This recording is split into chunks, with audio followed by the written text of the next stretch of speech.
están? Bienvenidos a Que Leo. Es un gusto tenerlos a todos el día de hoy y tenemos en el programa formato entrevista. Y tengo el gran gusto de recibir a un amigo mío, un amigo del colegio, y que además es escritor novel como yo, y los dos estamos ahí tratando de hacernos un sitio en este mundo de las novelas. Se trata de Tato Escobar. Él es el autor de Horizonte Tardío, una novela que me encantó y que además reseñé en Que Leo, así que pueden entrar a mi página web o a mi cuenta de Instagram a buscar la reseña. Pero el día de hoy tenemos una novela diferente que él va a comentar. Bienvenido, bienvenido Tato, gracias. Hola Paola, por venir. Muchas gracias por invitarme. ¿Qué novela vas a comentar? Cuéntanos. Sí, quería comentar La tía Julia y el escribidor. Un clásico. Sí, un clásico, un poco a raíz de la muerte de Vargas Llosa y también por el valor emotivo que tiene para mí, por ejemplo, ¿no? ¿Por qué tiene un valor emotivo para ti? Bueno, o sea, porque creo que antes tú me habías presentado este segmento como las novelas, las mejores novelas que habías leído, algo así. Las que más me han gustado. Sí, y yo no sé si las pondría entre las que más me han gustado de todas las que he leído, pero sí siento que tiene un valor emotivo, hasta simbólico, diría, conmigo y mi escritura, ¿no? Uh-huh. Cuéntanos un poquito, para los que no han leído la novela, de qué se trata, cuál es la trama. Bueno, la trama es está basada en un hecho real, que es la boda, el romance, vamos a decir, entre Varguitas, claro, y boda, entre Varguitas y su tía, la tía Julia, ¿no? Que en la vida real era 10 años mayor que él, y en la novela creo que es como un poco más, como 12 o 14 años.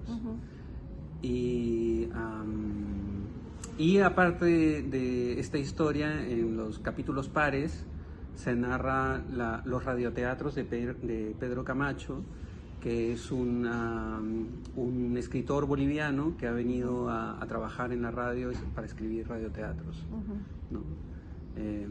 Básicamente esa es la trama. La historia, ¿no? Sí. Pero además lo que tiene de especial esta novela es que además de ser una novela romántica, digamos, hasta cierto punto también es una sátira, ¿no?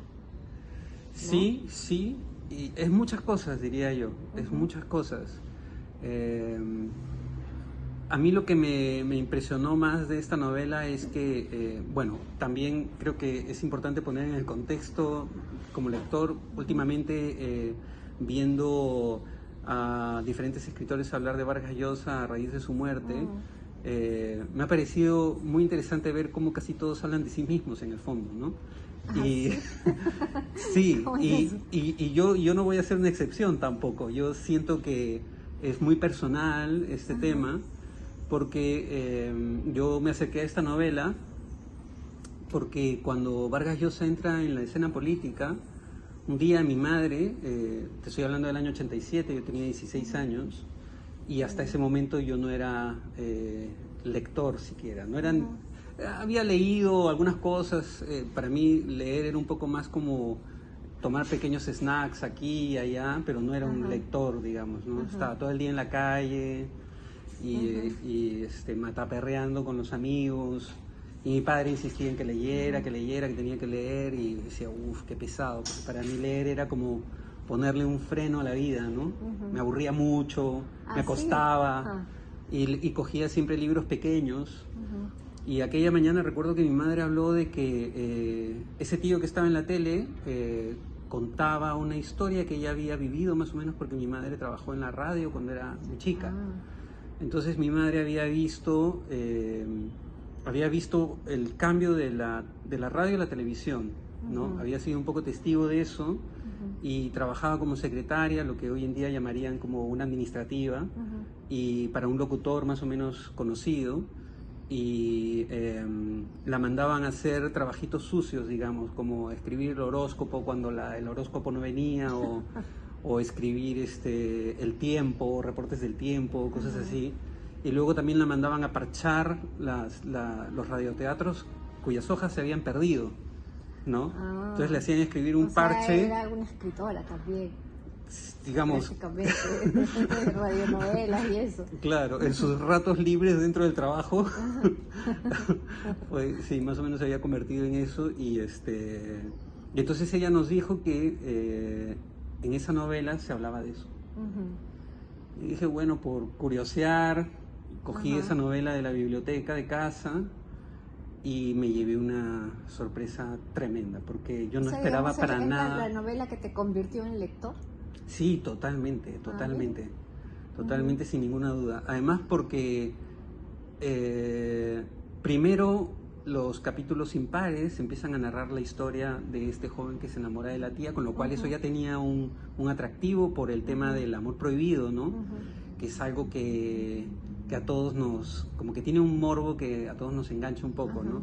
De hecho, además yo también en esa época, como ves, también te hablo de mí, en esa época también estaba con una chica que era bastante mayor que yo, como 3 años mayor que yo, pero que en ese momento era mucho, ¿no? Yo tenía 15 y ella tenía 18, o sea que ella estaba en la universidad, Ahí yo se estaba en el notaba colegio. Y la novela en esos aspectos siempre como que me remitía a mi propia vida, ¿no? Por un lado por el tema de mi madre, los radioteatros, la radio, la televisión y todo eso. Y luego por mi propia historia también, ¿no? Que estaba yo atravesando más o menos ese momento. Y también había vivido esto de un amor clandestino, porque durante un tiempo nadie lo supo y nadie se podía enterar. Y entonces, pero claro, eso era más o menos esperable, ¿no? Una historia, un romance, digamos, ¿no?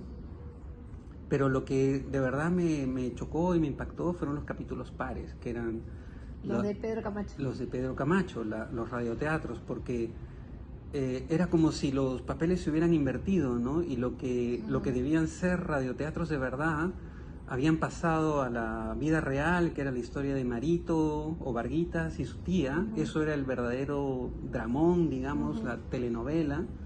Y los capítulos pares eran historias truculentas, escabrosas, a veces asquerosas, muy raras, ¿no? Muy frikis. Y yo pensaba, ¿esto qué es? Y además creo que a él como que se le cruzan los chicotes y empieza a mezclar personajes, ¿no? Como que ya la presión de trabajo hace que pierda todo el hilo de sus historias, ¿no? Exactamente, porque la idea inicial, luego leyendo después, era que era solamente escribir radioteatros, ¿no? Para narrar la evolución psicológica de este personaje que se vuelve loco, ¿no? Pero luego Vargas Llosa decide a eso añadir la historia de él y la tía Julia. Eso es posterior. Y de verdad es una estrategia que funciona muy bien, ¿no? Claro. Pero además la novela tuvo una respuesta. Ah, sí, claro. ¿No es cierto? Y la respuesta también es muy interesante. Es muy interesante porque la respuesta es reciente. Bueno, reciente para mí. Sí, porque es de los 80 y tantos, más o menos, exacto, fue publicado. Exacto, creo que la tía Julia salió en el 77 o por ahí, y la respuesta es sí. Del 80 y tantos. Sí, por ahí. Pero resulta que con el poder, digamos, de Vargas Llosa, porque ya era un escritor reconocido, la novela no salió más que en Bolivia. Era muy difícil encontrar esa novela. Yo a lo largo de los años he conocido mucha gente que la buscaba y muy pocos la habían encontrado. O sea, de verdad creo que solo he conocido una persona que la encontró en todo este tiempo, que es además un periodista bueno, muy cercano a Vargas Llosa, a García Márquez, en fin, a esos escritores grandes. Y él me contó que sí, que la había conseguido, y yo no me atrevía como a decirle, oye, préstamela, porque sabía que era una especie de tesoro, ¿no? Que jamás iba a dejar salir de su casa. Pero hace poco la encontré en internet y sí, la tengo. Y es buena, es muy buena. Lo que sorprende de este libro es que Julia Urquidi escribe muy bien. Y es lo que no dijo Varguitas, creo. Así se titula, Lo que no dijo Varguitas. Y aparte, hace poco he escuchado la versión de que Julia Urquidi no fue simplemente una copista de sus primeras novelas, sino que realmente intervino en esas novelas. Y cuando uno lee la tía Julia, lo que Varguitas no dijo, es que evidentemente ahí no está la mano de Vargas Llosa, es solamente la mano de ella. Pero la mano de ella, al leer esa novela, uno se da cuenta que está en los primeros libros de Vargas Llosa. Es algo que, bueno, por lo menos para mí, lo he escuchado por ahí, pero para mí es una versión bastante creíble, ¿no? Que más que una copista fue casi como una colaboradora y de verdad intervino, y curiosamente esas primeras novelas de Vargas Llosa son consideradas las mejores también. Sí. Y que a partir de la separación es, digamos, aunque también es verdad que después viene La Guerra del Fin del Mundo, que es una gran novela, o La Fiesta del Chivo. O La Fiesta del Chivo. Tenemos una reseña también que leo de esa novela, Conversación en la Catedral, que fue, bueno, pero también antes de eso, claro. ¿no? Pero sí, Claro. un genio Vargas Llosa. Totalmente. Bueno, muchísimas gracias, No, a ti, Tato. a ti. Y muchísimas gracias por haber escuchado este programa. Visítenme en mi página web, paolaAlfano-Mori.com, y en mi cuenta de Instagram también. Y desde mi página web pueden descargar gratis el relato Toscana Enamorado, la precuela de Los Abismos Platónicos, que saldrá, espero, muy pronto. Quiero agradecer finalmente a las plataformas que transmiten Que Leo, la Coordinadora Republicana, el canal VHTV y sus 29 repetidoras de cable a nivel nacional, y el portal La Abeja. Muchísimas gracias y nos vemos el próximo lunes en un nuevo Que Leo.